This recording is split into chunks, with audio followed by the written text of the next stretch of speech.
Daily, where we talk all about some sociocultural and political analyses to give examples to arm you with some structures, functions, f of x's, so to speak, to better facilitate your interests and get your eyes on the prize and find your fulfillment. How was that one that time, huh? We're nailing it. We're getting close. Today's topic, I'm going to go over some of this Ray Peat stuff that I saw. And if you're unfamiliar with Ray Peat, really I'm unfamiliar with Ray Peat.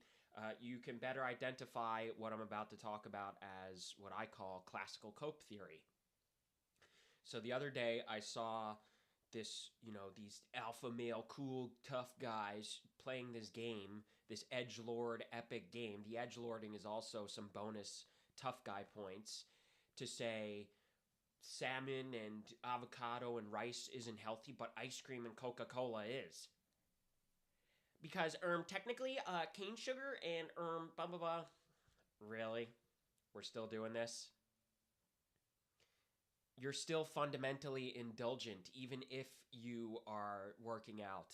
Even if you have some kind of physique, which most of these people fucking don't anyway, but even some of the guys that do, you're still an oinking, pathetic, fucking subordinate little pig for obsessing and compulsing over your precious ice cream like a fucking baby. Remember how babies want to eat ice cream all the time? That's fucking you.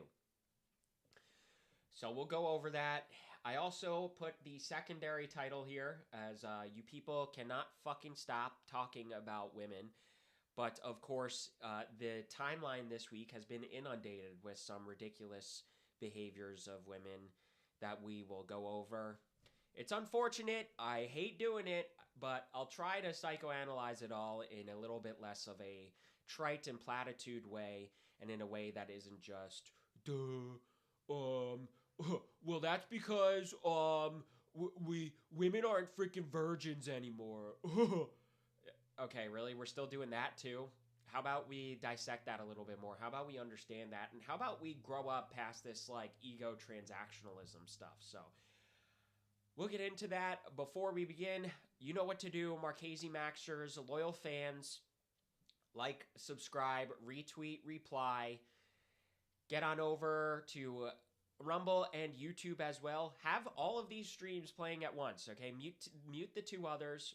Primarily watch on one or the other, and then hit on up the replies on all of them. That's your duty. That is your responsibility. That is your responsibility to get us all the way up and to save the world. Marchese Maxing is the panacea, as I always say.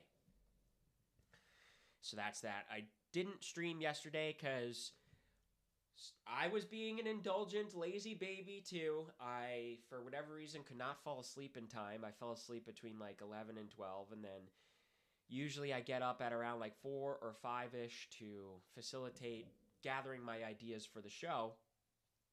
And, of course, I was rolling around. I pressed snooze several times until it was 7:30 by the time I actually got up. So, full disclosure, I'm an indulgent, undisciplined, lazy baby quite frequently all the time, too. So, in case anybody has some kind of epic own prepared, you're not going to own me, because I know part of my whole shtick is for everyone to know when and how they're being a lazy baby, and to just acknowledge it and to rightfully condemn it and try to be better next time. And even maybe feel a little bit of guilt, but not self-flagellate with guilt. So that's our thing here. The lazy Mediterranean. I have a tough time figuring out where I really sit sometimes. Mixed race. See, it's because I'm mixed race. It's because I'm mixed race and brown, because I'm Italian. So there's some Italian traits. There's some Germanic Anglo traits. You know, my family, I actually have family in the Netherlands. They literally live there. And, I have family members who are, off the boat Dutch.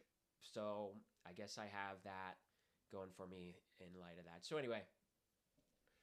So Ray Peat, I only vaguely looked this up once, and this was basically the original classical cope theory, epically epic guy who owned the shit out of the establishment health tards by coming up with the groundbreaking thesis, I guess, that sugar actually isn't unhealthy and fat actually isn't technically unhealthy in and of itself.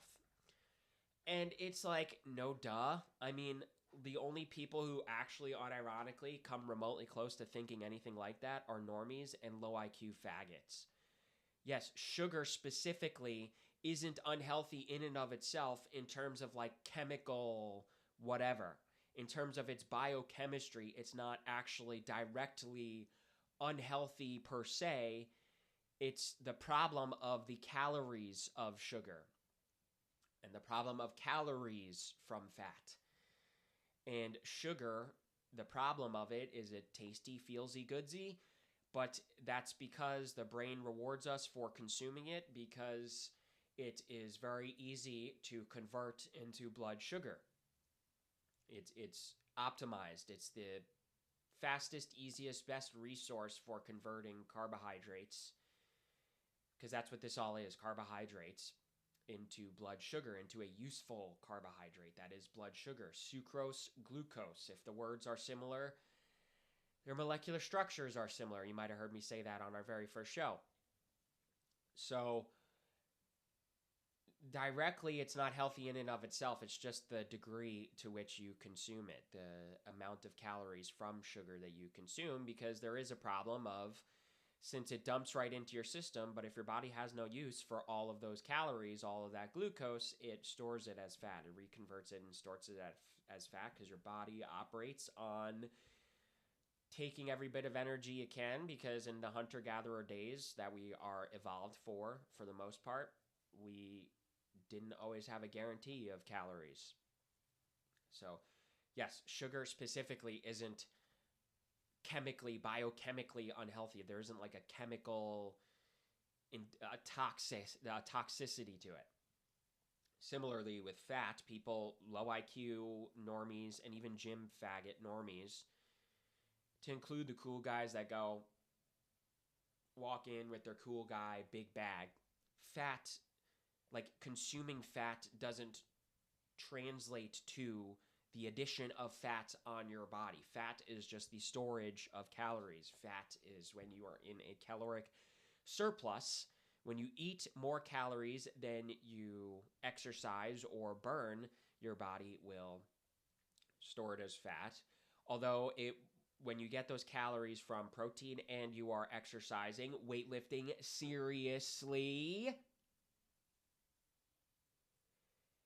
those calories from that protein, well, the protein gets broken down and redistributed. However it works, the musculature, and it builds the building block of muscle, okay? Like, not even working out 101. This is like existing 101. This is like not being a retard 101.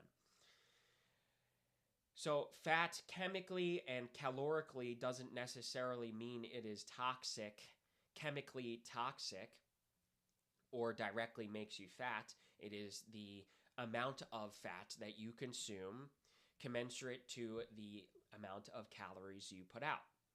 What's more, the asterisk epically epic 5,000 IQ red pill on fat is that it plays a part, its actual molecular structure plays a part in a myriad of bodily functions, your organs, and most importantly, your brain as well. So the classical cope theory thesis is, well, since fat is a part of like brain health and organ health, I guess that means I could just consume as much fat as I want every single second of every single day, and I can indulge in it like a fat pig now, right? So that's the first part of the classical cope theory, and then the second part is this faggy thing about, well, I need carbohydrates, I need calories for my workouts, I need carbohydrates during my workouts, so I guess that means I can bring a 5-pound bag of Sour Patch Kids to the fucking gym, or if I'm super, super tight on my classical cope theory, drink Coke in the gym because it has cane sugar instead of high fructose corn sugar. And it's like, you people are such fucking pathetic, pig, fat, indulgent losers. And even if you're not fat, especially the mediocre point, but even if you're a gym bro and you have a physique, maybe you're even bigger than me. You are not bigger as a person, as an identity for this reason, because you are still subordinate and answering to your feelings and your impulses, your fucking brainstem, your fucking neurotransmitters, instead of answering to yourself. This is what it means to be incongruent. You know that all that PUA stuff about incongruence, congruence, women are testing whether or not your appearance of masculinity matches your masculine character. You are incongruent. You can do the gym stuff all the time, but if you are literally neutralizing that by consuming like a fucking loser pig, like a drug addict fucking fiend, any credit, any sense of masculinity completely goes astray. Completely neutralizes, utterly disappears. Because you do not belong to yourself. You belong to your fucking brainstem. You're not a leader. You're not rational. You're not capable. And there's such a deep offense here to not even the dishonesty part, because, or not even just the, like, hypocrisy. There's such a deep offense of spending all your time and energy on trying to get away with doing wrong, on trying to get away with it. You are abusing and degrading the gift that is your life, the gift that is your free will, the gift that is your agency, the gift that is your masculinity, rationality, truth. The offense is you live for nothing. You live to be an animal. You have been gifted with a life and capability and rationality that can bring you to such high order, tremendous accomplishment, achievement, not even pursuant to money or something, but pursuant to the value of truth in and of itself, the value of God in and of himself.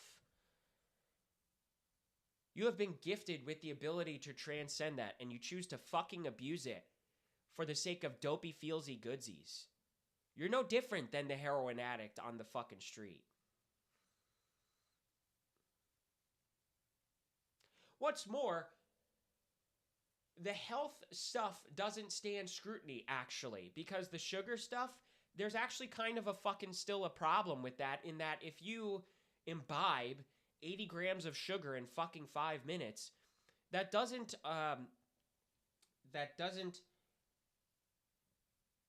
address the thyroid problem. You know the diabetes thing that's been going around? Have we fucking forgot about that? That you cannot escape that if you dump sugar into your system endlessly, or to these indulgent piggy ways?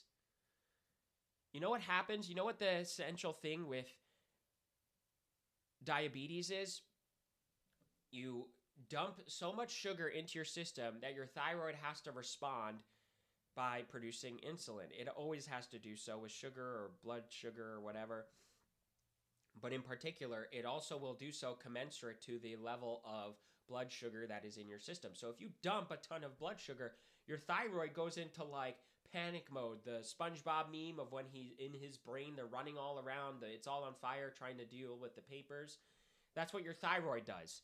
Your thyroid, it's sort of like if you take a rubber band and you take it as far as you can, just suddenly in the cold or something, let's say, and you just keep going like this suddenly with acceleration, with force, inevitably it's going to snap. It's like when it's 5 degrees outside, you take your car, and instead of letting it warm up for a minute, you instantly floor it. Forgive me for not being a car guy if this is incorrect, for being a beta pussy for not knowing cars or something, but I'm pretty sure like you do that enough times, your engine like literally cracks. So this sugar faggotry doesn't address that problem. And the fat doesn't address the problem of you have to be seriously lifting and you have to not be a mediocrity. And also in fucking ice cream, there's still sugar, pursuant to this point about the thyroid.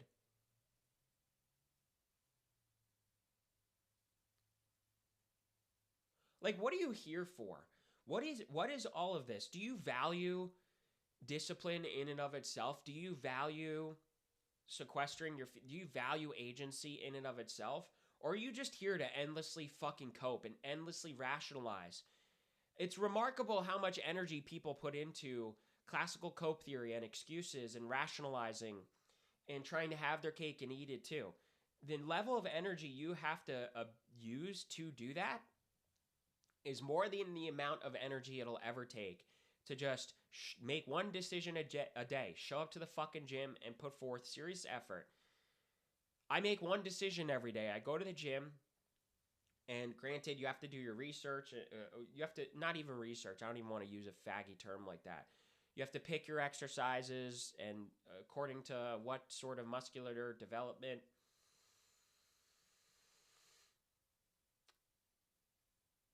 And you have to make the decision to take that with you and do that at the gym. And that's it.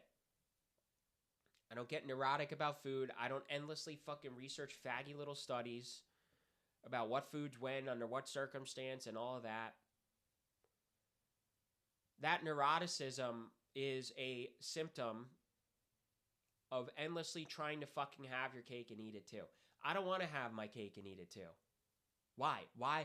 Even if you're the big guy, right? Okay, well, ice cream does this and Coke does that. Okay, so why specifically does it have to be ice cream and Coke? If you need the carbohydrates and all that, why not just eat your fucking rice? If it's the fats from the ice cream, why not just drink your faggy little milk? Which is for fucking babies, by the way, too. This raw milk thing is a further indulgence and is a further, like, perverted emulation of, like, breastfeeding. You people just want to fucking breastfeed so bad.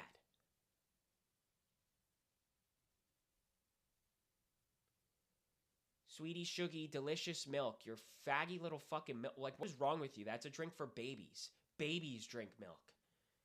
Raw milk. Oh, why? So you could drink your high-calorie drink so you could feelsy goodsy? Whatever milk offers you, even raw milk, whatever ice cream offers you, whatever Coke offers you, you can get all of that through rice, chicken, fucking broccoli,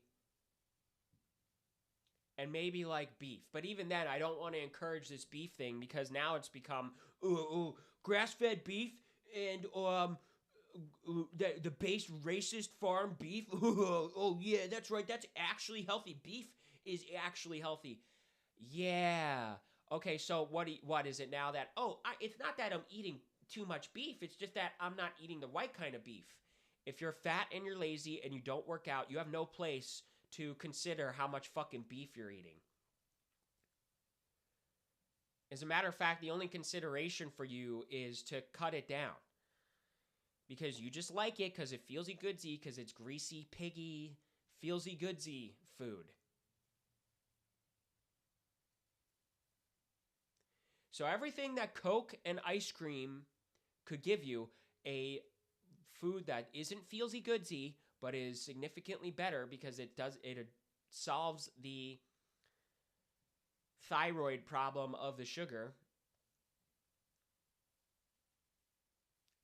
can give you what those sweetie, sugary, feelsy, goodsy foods give you. So why do we even have to make this fucking point?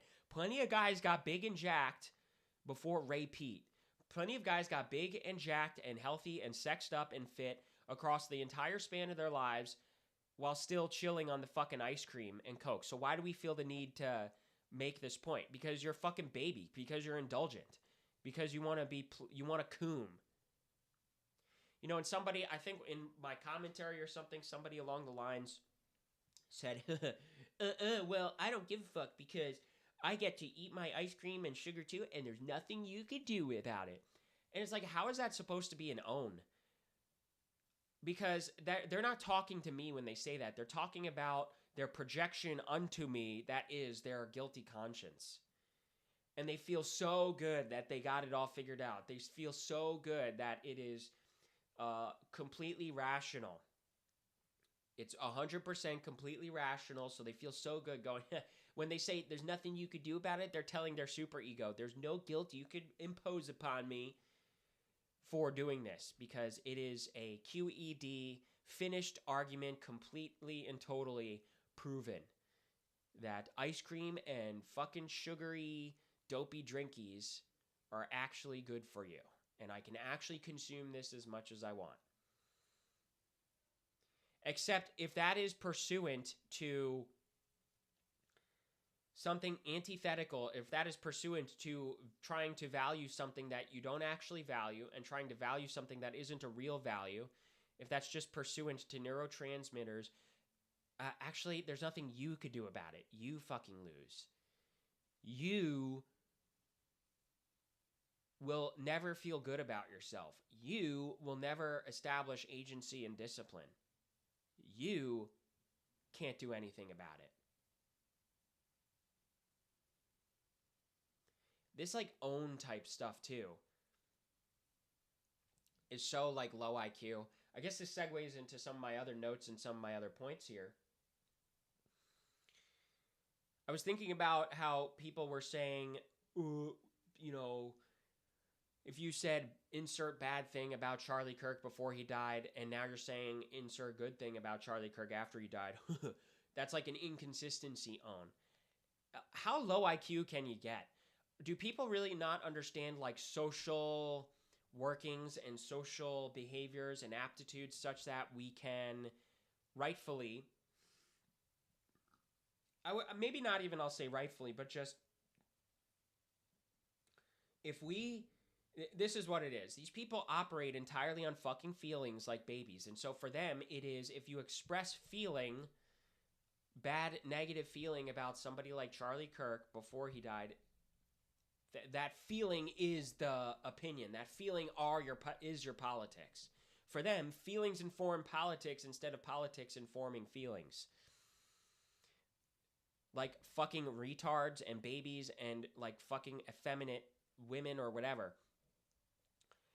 Feelings inform politics. Feelings are the politics. Feelings are the opinions. And so when somebody expresses a negative feeling about somebody because it is a symptom of their disagreement with their politics, and then expresses a positive feeling on the other end of their death, tragically, suddenly it's, oh, well, you're inconsistent. You're just placating the masses or something because your feelings changed, which implies your opinion changed.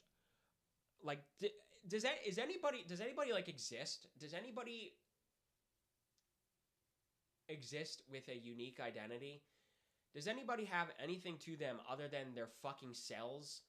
Are any of these people unironically just more than clumps of cells? And I don't say that to be glib. I don't say that because I'm like pro-abortion or something, but it is remarkable just how that enters my mind, in that these people are fucking animals. Like nobody, not even on our precious based fascist right-wing alpha male side, is anybody an actual sentient being that has at least, we'll say, a mustard seed's worth of transcendence, of identity, of spirit, of soul. And the epic own might be, well, you're speaking with feelings, you're getting mad or something like that. Yeah, there's such a thing as an expression of passion for your valuation system. I value agency and I value honesty. And all of these people betray any of that. They offend that. It's not even really to say it offends me per se, but I'll even just say, okay, fine, it offends me, because any sort of version of saying, well, I'm not offended, is also pussified, is also insentient, is also emasculine, because we're endlessly playing this game of identifying as this tough guy image of masculinity, and it's always an image, and it's always pursuant to fucking pussy.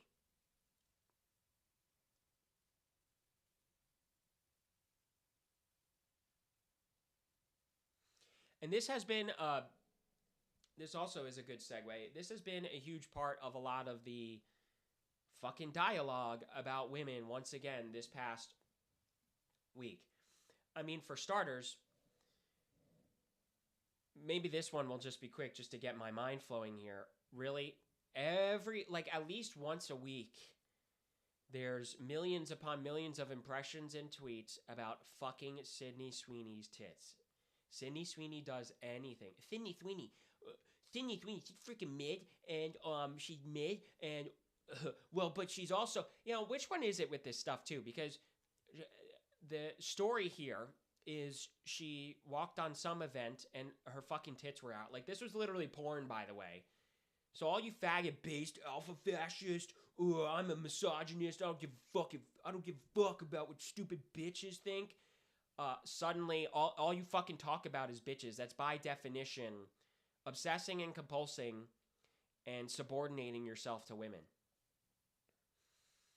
And it's even worse when your little Coomer faggot fucking brain lights up because you saw tits and you have an excuse to look at tits. And then, which one is it with this stuff too? Is she les divine? I saw this earlier. Les divine. Oh, essence of beauty that triggers the libs because she's a symbol of anti-fatness. Which one is it? Is she like an Aryan queen, or is she mid? She's mid. This like mid stuff too. What function does that serve? It's always this fucking neurotic castration anxiety. You all want to feel like a man, just be a fucking man. And you want to be a man, like, let go of sexuality, let go of fucking women. You all say this, but none of you fucking get it. And it's evident in your behavior because you still attach masculine identity and masculinity to the arbitration of women. And one of the ways you do this is by doing this isomorphism, this tantamount value assessment of transaction through your only sense of value, which is sexuality. And so this game it's no different than women coping about muscular men. You're coping about attractive women by saying, well, if I say she's mid, and she's a woman that many people say is super hot and sexy and beautiful, I must therefore be a super masculine man. I must be more attractive. More attractive implies more masculine. More masculine implies more power, more superiority. More superiority and power and masculinity means a greater bulwark against my guilt and my sense of inferiority for not living up to any value system, for not living up to any actual masculinity, for not challenging myself. Therefore, I get to feel and be and appear masculine without having to, or feel and appear masculine without having to be masculine, without having to challenge myself. I get to feel good without doing good.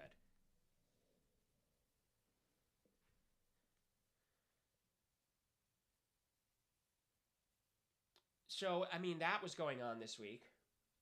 This marriage and church thing, which is more so like a woman problem. So this viral post went around, and I tweeted about it, where this Allie character tweeted that, is this working? Yeah, okay. Where this Allie character was like, why the freaking heck are women in church but men aren't? The Christian dating scene is just a heckin' frickin' nightmare. In one of my shows I did, this alludes to the Foidtard question, I call it. Or maybe this was my tweet or on my show or that article I posted.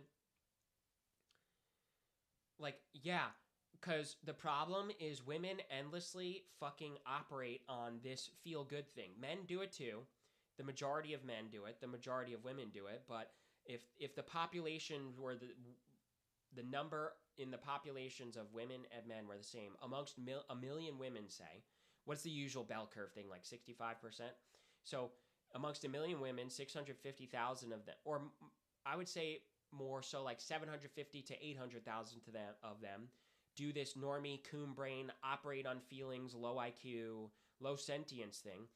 So maybe like 750,000 of them, and maybe like 550,000 men do this or operate on this, or at least, and maybe the discrepancy there is guys who like half operated in that way, and then the remaining 100 to 200,000 actually try to establish sentience or agency, something like that, right? So that's just a loose way to paint the picture of the discrepancy here. So what does that imply? What are some of the consequential behaviors? What do these Protestant fucking whatever churches do? And even in the picture, you could see they're like all googly eyed because it's one of these fucking types that make a big spectacle.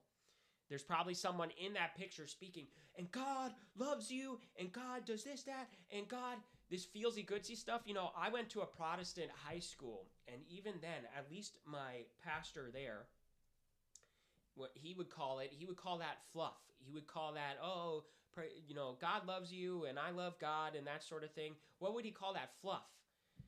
Rightfully so, because all that serves to do is just make us feelsy goodsy. It's indulgent. And, you know, factor that in with the fucking smoke and the lights and the spectacular stage and all of that, and you have a fundamental problem of women going to church to feel good instead of be and do good. That's that discrepancy. Men come to church, you know, obviously there's the normie dopamine retards too, but even then, those types more so operate, you can get that anywhere. So naturally, when men go to church, they're going the other way, and when they're going the other way, in other words, church filters for a higher propensity of that, a higher instance of those types of men. And so when these guys go to church, they go to Catholic church, they go to Orthodoxy, or even whatever other denominations or versions that aren't so spectacular, that are boring. I go to Mass, it's not spectacular. It doesn't light up my fucking dopamine receptors. I go there to understand the word, to get closer to God, to listen to the fucking priests. Maybe I shouldn't say that like that, but so that's the discrepancy.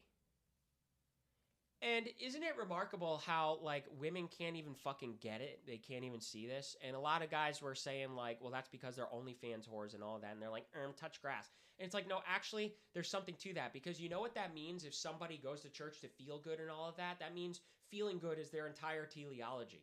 And if feeling good is your entire teleology, that doesn't just amount to indulgence in food or this version of indulgence. It also amounts to ego indulgence. It amounts to pathology. What is pathology? Pathology is indulgence. Pathology is trying to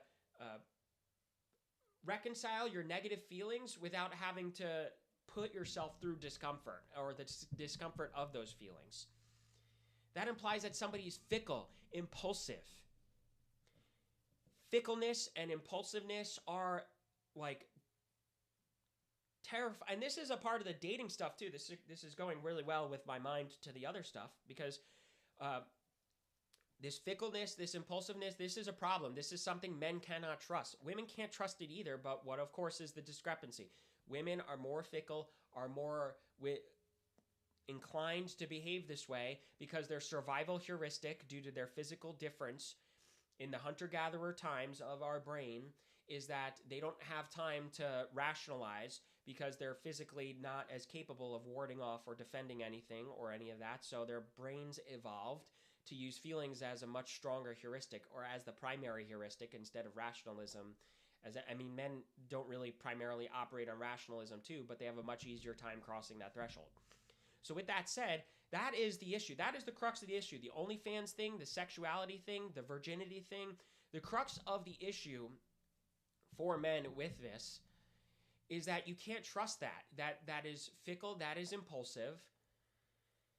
And women who are too subordinate to their feelings like that will ruin your life. Because what does that become in terms of like a marriage and all of that? The second she sees some Chad, she's just going to fuck him, and she's not going to understand how much of an offense of a morality that is, and how much of an offense against him that is. That is, by definition, castration. You know how that works? You know why men are so protective of that? Because the one vulnerability that women can give to men can give to women. There's two vulnerabilities really that aren't given unless men give it, right? So women are physically vulnerable at all times to all men, but men aren't always vulnerable to women, because physically The only vulnerability is where the highest concentration of nerves are. This is literally how it works. Where's the highest concentration of nerves? In your fucking genitalia. So, but unless that genitalia is sort of presented vulnerably, women can't attack that. And similarly with the feelings and the intimacy, women have no means to attack that. But what happens when you give that vulnerability, that physical vulnerability? Well, you're giving it through sex partially, and then you're also giving it by the expression of your identity, the expression of the feelings. Feelings are the only vulnerability, because that's the only way they can emulate any kind of hurt, by hurting your feelings. And your feelings are given when you are intimate, because that's just the nature of our minds with pair bonding and mammalian relational time spent together and everything. So this fickleness risks that, because when you present your genitalia through sex, it's sort of like it belongs to her, or your sexuality belongs to her. And so when she takes your sexuality, it's like she owns it, and then when she has sex with another man, it's like she is presenting your sexuality that she has taken to the world, to another man. And so that's where it's like a deep, it's giving your vulnerability to the world.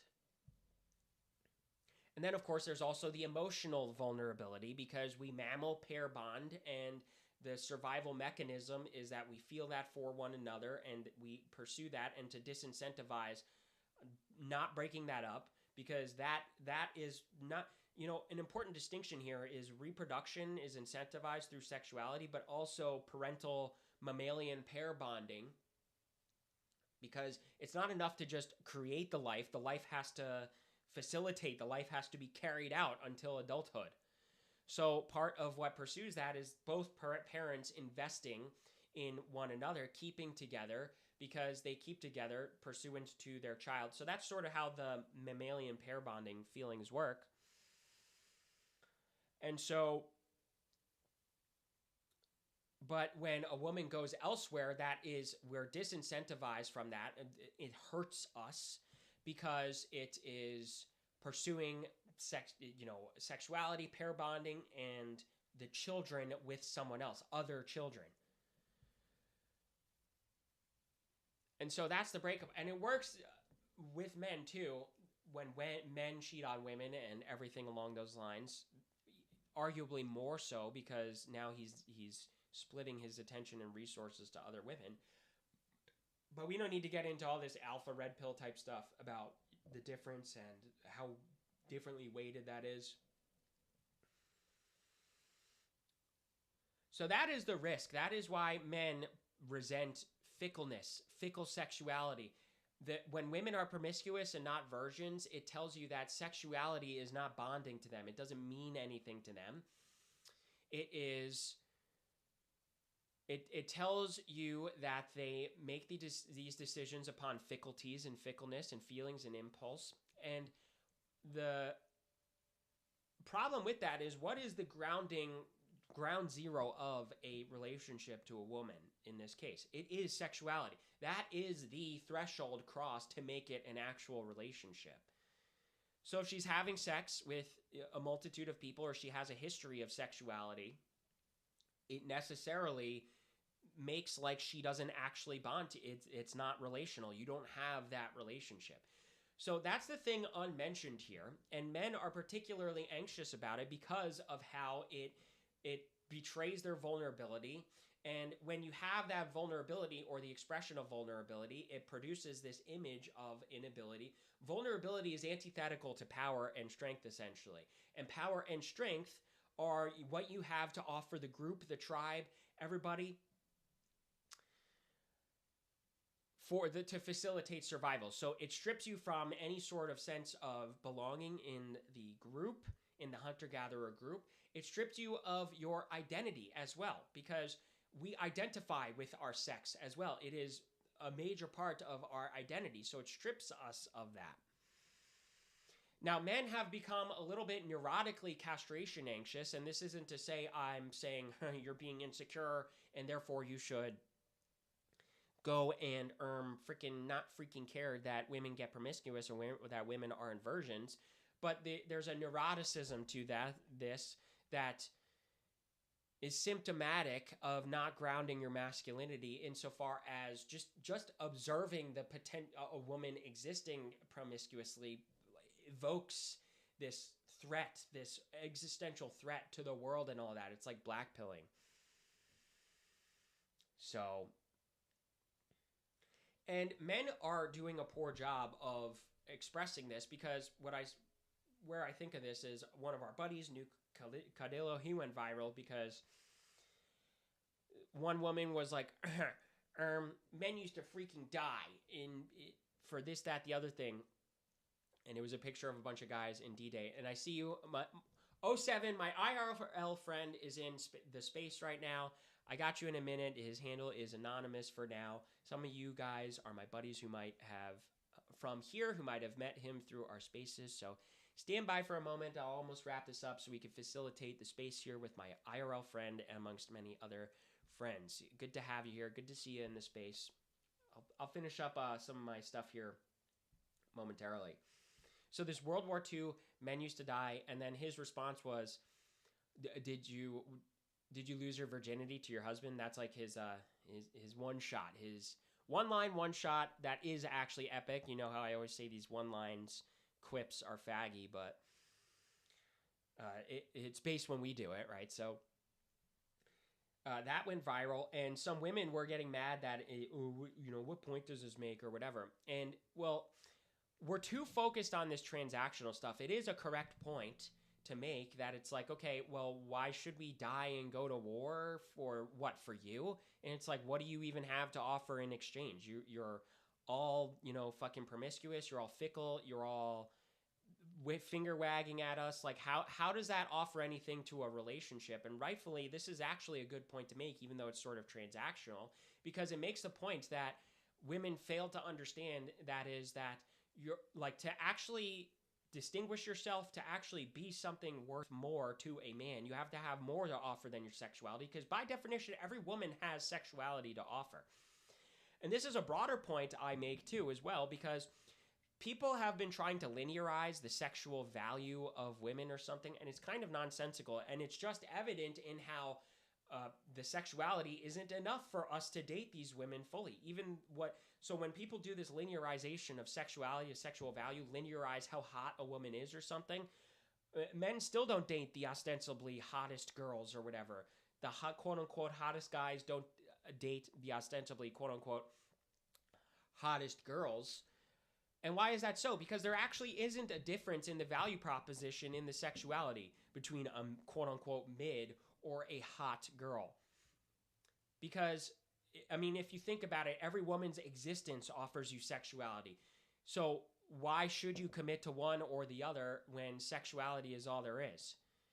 Why? Just because one girl is hotter? Okay, well, there's like a billion hot girls, because fundamentally the barometer isn't some linear point at which we say, oh yeah, well, she's a 7.32, so that's when I say that's when she's worth dating, versus a 6 is only worth fucking, and then a 3 isn't worth like whatever gay thing it is. The actual barometer is just would or wouldn't.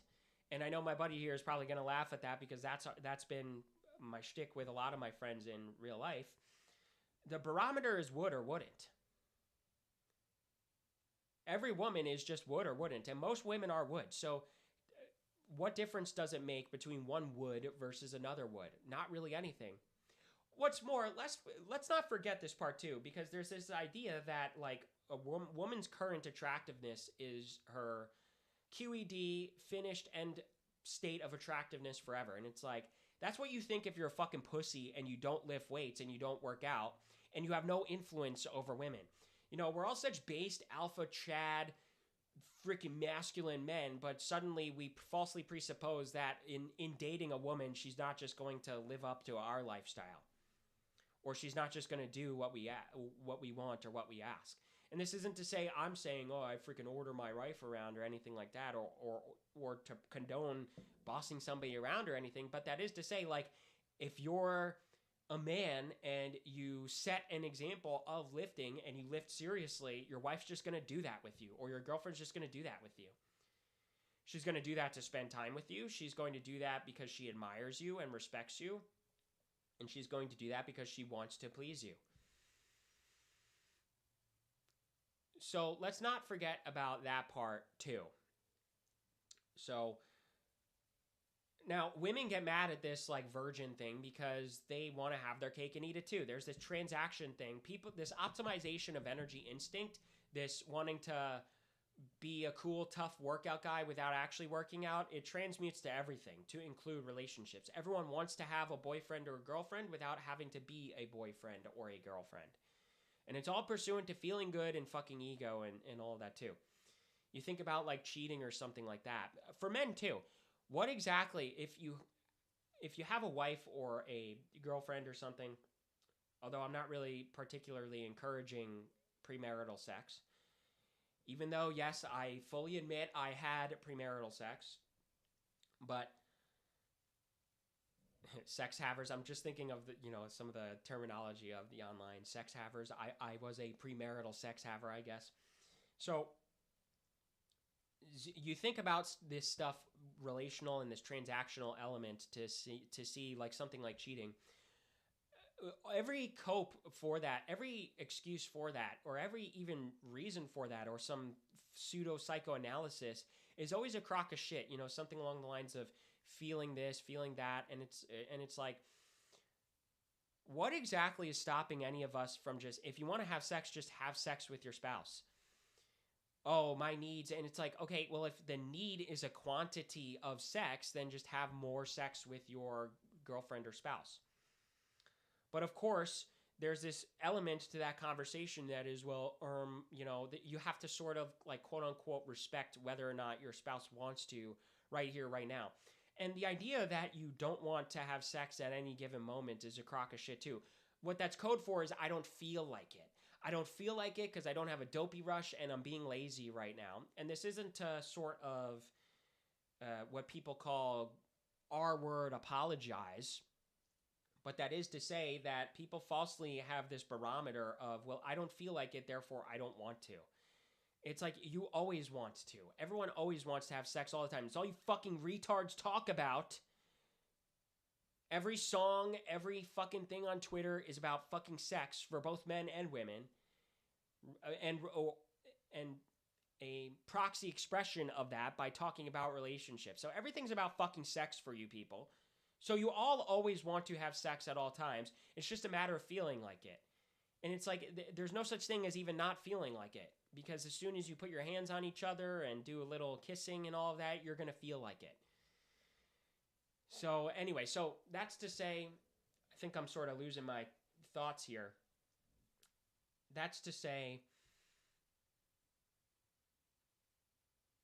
that there's this false conflation of transactional elements to it. And rightfully, there is a transaction. You can't deny the existence of a transaction. But women get particularly mad about this virgin thing because it demands to not optimize their energy.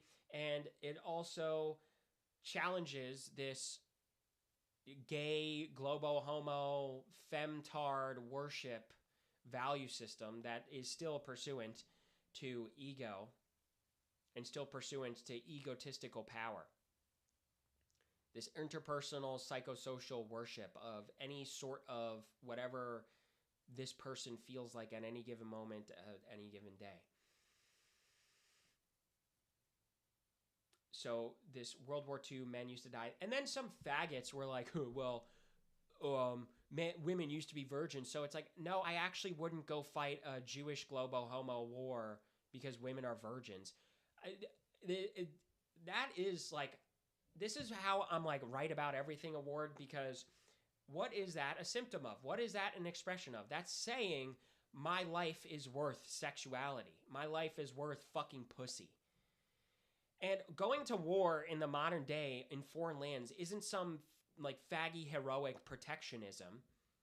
And also women do this thing where they're abusing masqueraded masculinity because, or some vague sense of one pillar of masculinity, and that is this emotional resilience. That's the appeal of the war fighter heroicism thing. It's heroicism to attract women, and it's this emotional resilience thing. Oh, I can withstand the emotions and the physical pains of war, all pursuant to some faggy fake globo homo justice.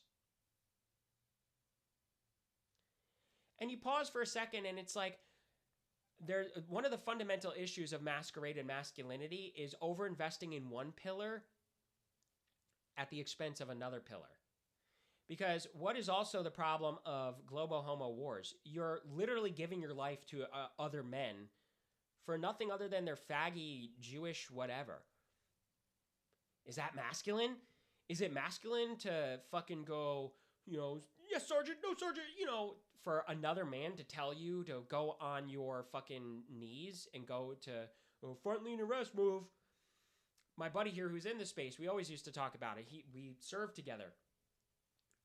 That's not fucking masculine. It's not masculine to attach yourself to that. It's masquerades as emotional resilience. It's like, yeah, emotional resilience, that's great and all until it becomes you're just fucking subordinate to somebody. Like, saying no to something like that isn't necessarily a product of like your feelings offended. It's just a product of having some semblance of fucking dignity and self-respect. Subordinating your life to globo homo wars, that's not masculine. You're not going to feel like a man. You're not going to be a man. You're not going to appear as a man to another woman if you're going, yes, Sergeant, and, like standing in the specific way, all timid. That's what that is. Standing at attention. It's, shoulders up and sort of making yourself smaller. It's putting your tail between your legs for somebody else. That's not masculine. Did we forget about the part about masculinity where it's leadership? It is influence. It is you're in charge. It is... And, well, some people might say, okay, well, what if you're the general then, or the colonel, or the sergeant, or something? Then you're the one in charge. And it's like, okay, but you're still listening to somebody, and you're still interpersonally, psychosocially subordinate. Even in the absence of even with the ranks and all of that, you might be interpersonally, psychosocially subordinate to somebody else, to somebody who ranks less than you. Even if you're the top guy, even if you're the president of the United States, having that rank, the rank and the external attachment to a title is not necessarily indicative of psychosocial interpersonal leadership, influence. I mean, how many politicians are like wife guy faggots? Their wives own them. They're subordinate to their wives despite being high-ranking politicians. Some of these military guys. And if you don't understand what interpersonal psychosocial leadership power or anything is, you can think about any group of friends that you've had. Think about who is the leader. Who is sort of the leader? You could just feel it. Somehow you know that answer almost right away. That's what it means for somebody to have interpersonal psychosocial power, to be the leader and all of that. So this military stuff and women doing this faggy, low IQ, foitard thing of trying to advertise to you, do this. And it's like, what do you even get out of that? They abuse this singular emotional resilience thing. It's almost like, I have to think about it actually. Like, what do you actually fucking get out of doing this men used to die thing? What are you trying to say? Men are pussies? And what is that pursuant to? Is that pursuant to trying to train? It's almost like perhaps it's trying to train them to be subordinate, or it's training them by saying, doing this woman thing of orbiting masculinity. Retards fall for that, and so that trains them to subordinate to women. And women do this as a shit test. Women also do this to secure power. Understand their fundamental Gounet dilemma is that they want to subordinate or to be with a masculine man, an attractive man, but that also betrays that safety instinct. And even if he is not necessarily a boisterous retard, maybe they understand finally that there's such a thing as an alpha male who's not a boisterous retard who's always going around fucking girls or something. The alpha males that are Renaissance men, that pursue truth, philosophy, try to wield actual serious influence, pursue career and everything, are actually disciplined. Let's say they even pick up on that.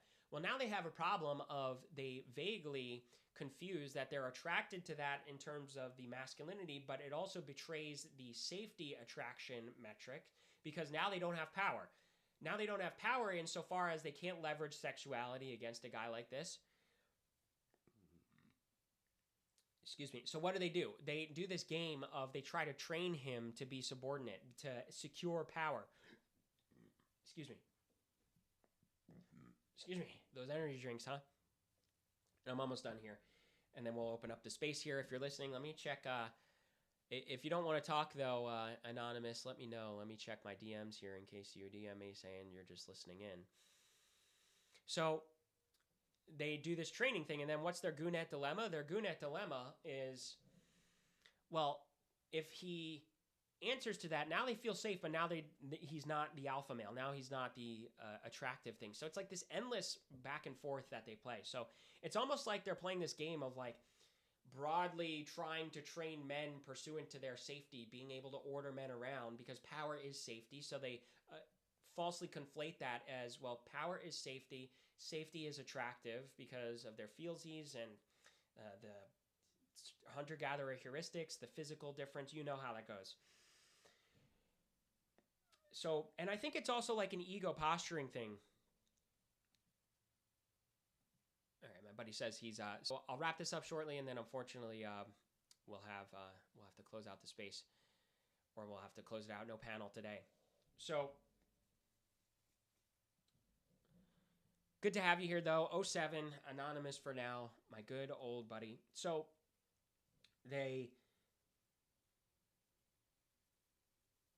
I think this is also pursuant to some sort of ego posturing thing. To say men aren't masculine broadly is to say, well, they're not good enough for me.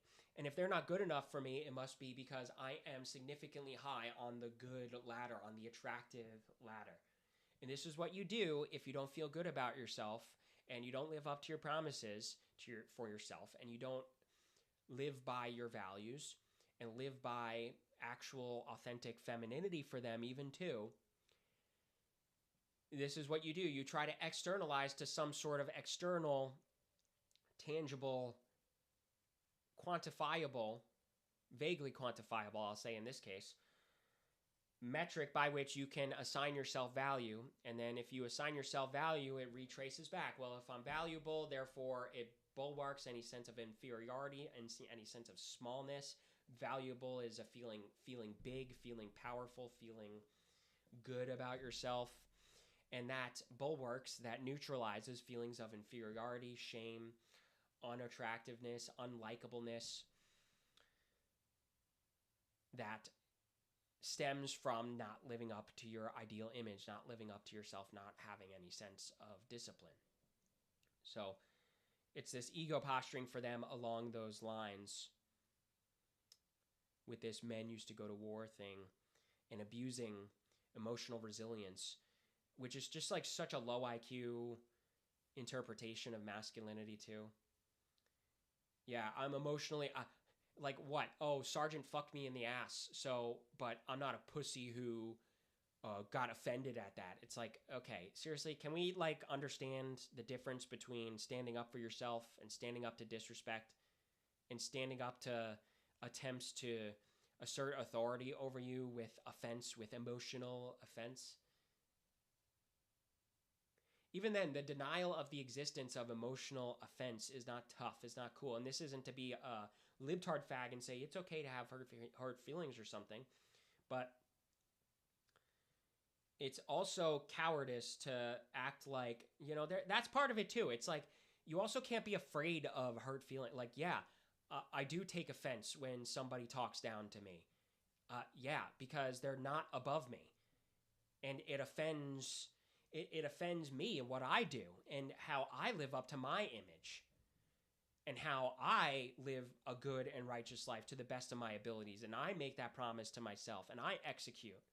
Yeah, it does offend me. It does offend my value system to speak as if one is above me, because you are delegitimizing any proposition, any sense of I live by value and I live a good and healthful, Christ-like, whatever version of valuation system you have, life.